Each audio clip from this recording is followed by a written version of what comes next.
मेहता जी, क्या वजह है कि गीता जैन आपके किए हुए कार्य का श्रेय लेना चाह रही है? देखिए, मेरे कार्य से अच्छा है ये कहूँगा कि आप सब इसी शहर के वासी हैं। मैंने कहा कि सारे काम 19 के पहले के, सिंपल सी बात है। मैं आज तक उस कंट्रोल रूम में गया नहीं, उसको बाहर से खाए दीवार, लेकिन अंदर क्या है मैं अभी यहाँ से बता सकता हूँ, क्योंकि उसका डिज़ाइनिंग, उसकी सारी चीज़ें, वो क्यों बनाया गया, वो कौन ऑपरेट करेगा, किस तरह से मैं दाते साहब को 3 बार मिला था। 15 अगस्त को इसका भूमि पूजन करने वाला थे हम, लेकिन प्रशासन ने जानबूझ के नहीं किया। क्या कारण, उसके और भी बहुत सारे राजनीति के कारण है, लेकिन वो तभी की बात है, हम उद्घाटन करने ही वाले थे उसका। जी, क्या वजह है कि मीरा भाईंदर शहर में विकास कार्य का श्रेय लेने के लिए गीता जैन ने प्रेस कॉन्फ्रेंस लेके बताया कि वो किस तरीके से विकासशील है और शहर की मनपा भ्रष्टाचार मुक्त हो गई है? देखिए, ऐसा है कि मीरा भाईंदर महानगर पालिका में जो काम हुए हैं वो 2019 के पहले और 2022 के पहले, जब तक हम बॉडी में थे, ये सब काम उसके पहले के। तो स्वाभाविक रूप से ये काम अधिकतर जो उर्दू स्कूल हो, चाहे गार्डन की बात हो, चाहे फिर हमारे यहाँ पे पशु चिकित्सक या सर्विलेंस की बात हो या लाइब्रेरी की, ये सारे काम हमारे कार्यकाल में उस समय हमने किए, जिसका उद्घाटन माननीय देवेंद्र जी के हाथों हो रहा है। हमारे महाराष्ट्र राज्य के उप मुख्यमंत्री हमारे नेता है, तो हम सब के लिए गौरव की बात है और हम सब के लिए अभिमान की बात है कि जो हमारा सपना था कि हमने काम तो किया, उद्घाटन कौन करेगा, और योगायोग उनके ही हाथों उद्घाटन हो रहा है, तो हम सब के लिए अभिमान की बात है। क्या वजह है कि गीता जैन इस सारे काम का श्रेय लेना चाहती है? क्या लगता है आपको? देखिए, वो तो हर आदमी राजनीति में जो आता है वो दूसरे कामों का श्रेय लेना चाहता है, इसमें वो भी लेने तो गलत क्या है, हर आदमी ले। लेकिन हकीकत क्या है वो मैंने जनता के सामने आपके माध्यम से रखी है और ये बातें आप जनता तक पहुंचाएंगे, ऐसी मैं उम्मीद करता हूँ। बड़ा गंभीर आरोप है कि टेंडर खुला नहीं और भूमि पूजन हो रहा है। नहीं, देखिए, दो चीज़ें, टेंडर आया है इसलिए क्यों नहीं खोला, ये मेरा प्रश्न है। भूमि पूजन तो ऐसा है कि लोकार्पण नहीं हो रहा है। लोकार्पण होता है तो हम बोलते हैं कि बिल्डिंग को परमिशन नहीं, इसका लोकार्पण कैसे हो सकता है। टेंडर और भूमि पूजन दोनों ही अलग चीज़ें, उदाहरण दे रहा हूँ, तो इसके अंदर कोई किंतु परंतु नहीं है।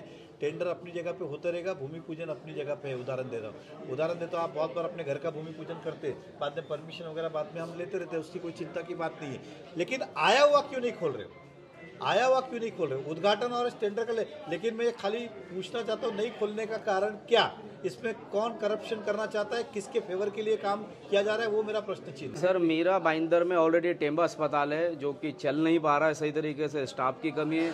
दूसरा, कनकिया में बहुत बड़ा उद्घाटन हुआ है, मुख्यमंत्री ने किया। तीसरा, दहीसर चेक नाके पर अस्पताल बन रहा है, वापस चौथे अस्पताल की जरूरत है।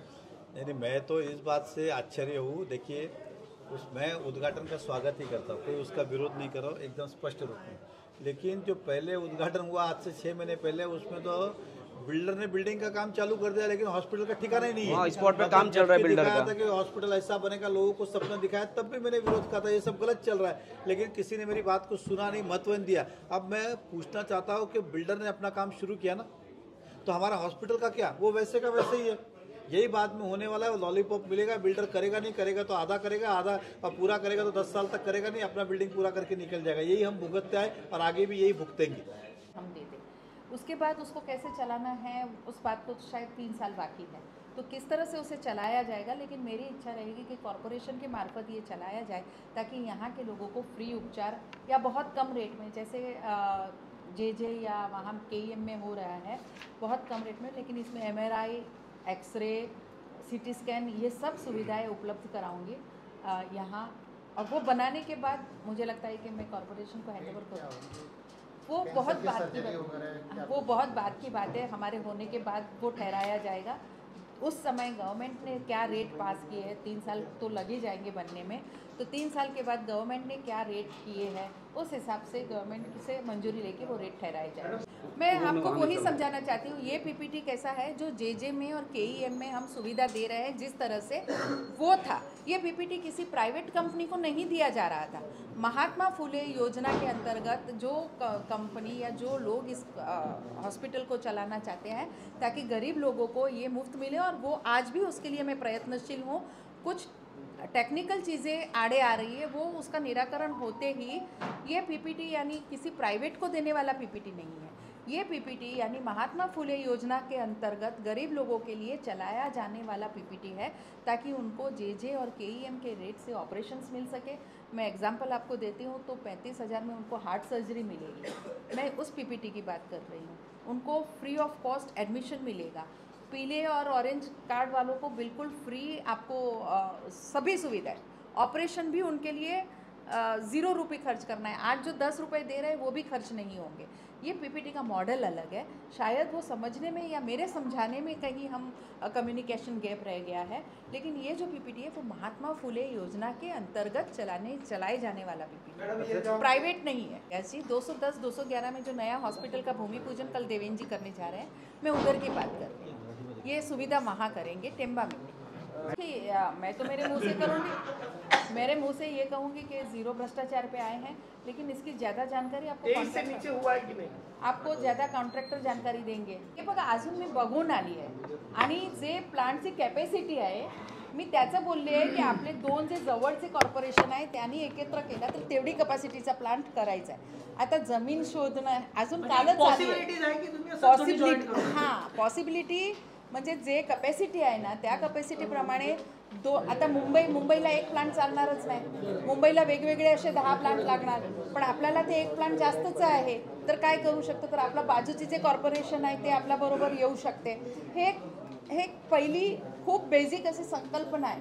मग ते जमीन कुठे कुठे करायचं हे नाही, म्हणजे बेसिक तुम्ही तिकडून ते तिकडून जे कॅपॅसिटी आहे ते तेवढी आहे। असंही होऊ शकते की आपल्याला फक्त आपल्या शहरासाठी करायचं तर त्यापेक्षा लहान मॉडेल आपण करू शकतो इथे, तेही करू शकतो।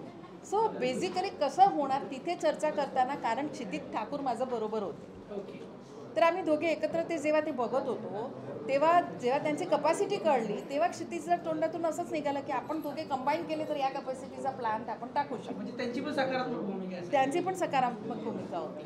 तर ते पहिलं जे उद्गार होतं ते मी आपल्याला सांगितलं की कॅपॅसिटी तेवढी आहे।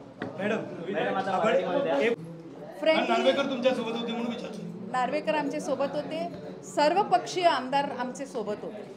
आम्ही जेव्हा तिथे गेलो होतो तेव्हा महाराष्ट्राच्या शिष्टमंडळ म्हणून गेलेलो, कुठलीही राजनीती पक्ष म्हणून गेलेलो नाही। तिथे सगळ्या आमदारांनी एकत्र मिळून पॉझिटिव्हली कसं काम करता येणार त्यावरच आमची चर्चा झाली। तिथे राजनीतीची चर्चा त्यासाठी आम्ही गेलोच नव्हतो, ते विषय आमचे अजेंडामध्ये नाही।